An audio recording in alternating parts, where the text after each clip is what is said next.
Who I believe to be the true birthers of choosing beggars, it's entitled parents. Our first one is from Past Relevant 1983. I have an issue with my parents being really unsupportive about me moving out.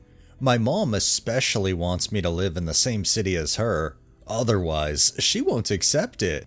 I got an offer to see an apartment I really liked, and both my parents and sister just nagged the entire time about one single issue. The apartment doesn't have a lift. My apartment would be on the D floor, which is 4 floors up, but it's really not an issue for me. When I tried to ask them for feedback about the apartment itself, they stayed negative, but agreed that it was a good place.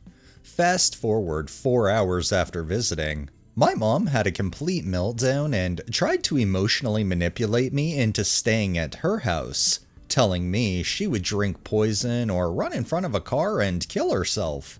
It's 3:18 in the morning as I'm writing this, and I'm all messed up in the head.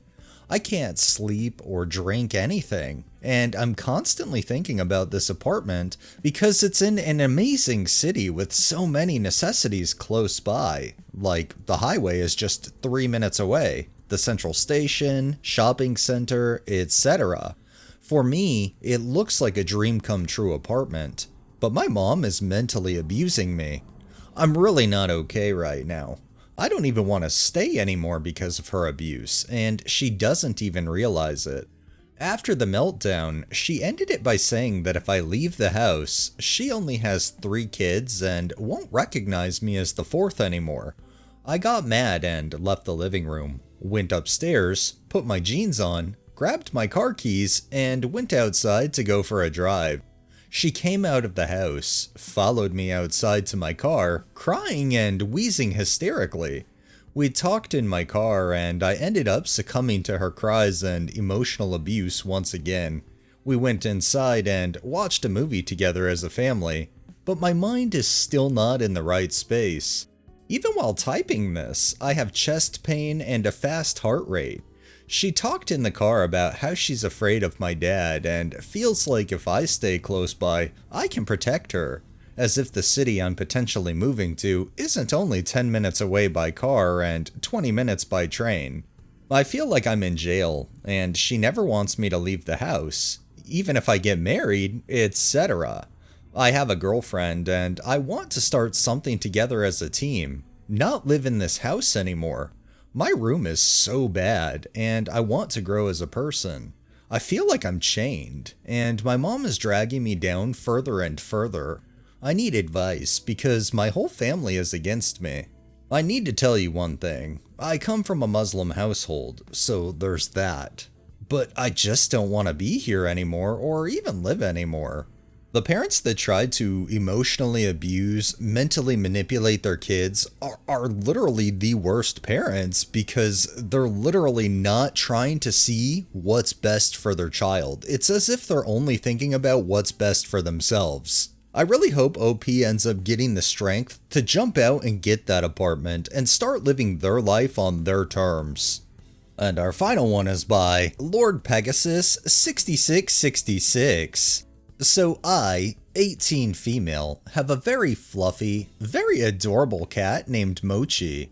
He's basically my little buddy, and he's got one of those Instagram accounts where I post his funny antics, so a lot of people in my neighborhood know about him, including this one mom, I'll call Entitled Mom, who has a 6-year-old daughter super into cats. No biggie, right? One day, Entitled Mom messages me on Instagram saying her daughter is absolutely obsessed with Mochi and asking if I could bring him to her daughter's birthday party the following weekend so the kids can play with him. I politely decline, explaining that Mochi doesn't do well in new environments and would likely hide or freak out around loud kids. Entitled Mom's response? Well, can you loan him to us for the day?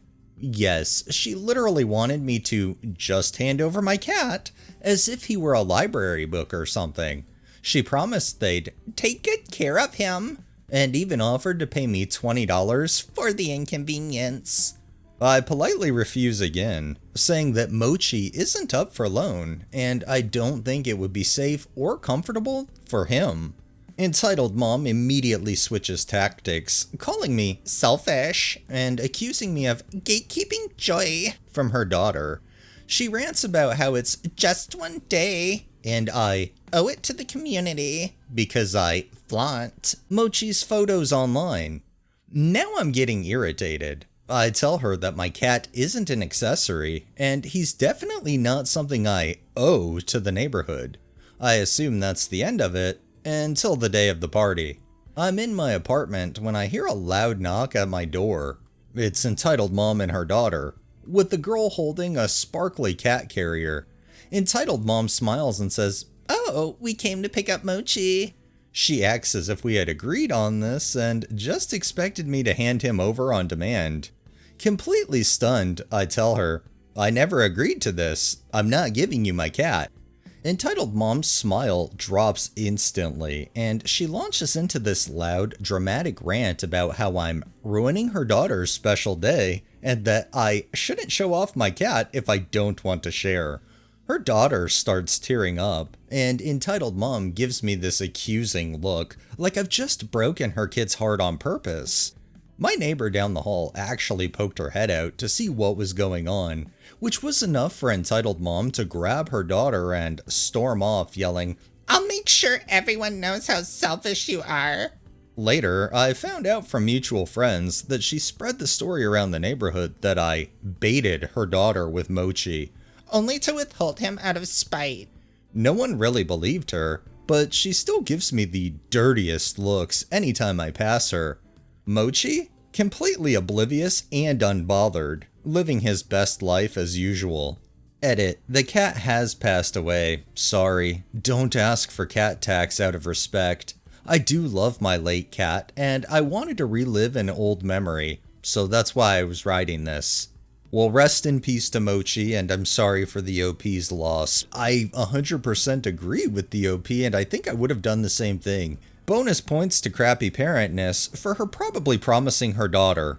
Alright, that's enough entitlement for the day. Well, that wraps up this episode of Entitled Parents. If you liked the video, please drop a like, share my content on all of your social media, subscribe if you haven't already, and make sure to hit that bell so you're notified every time I upload, and drop a comment down below. It really helps with the algorithm and helps new people find my channel. Thanks for watching. Thanks to my patrons and super thanks contributors. Have a great day and stay safe out there.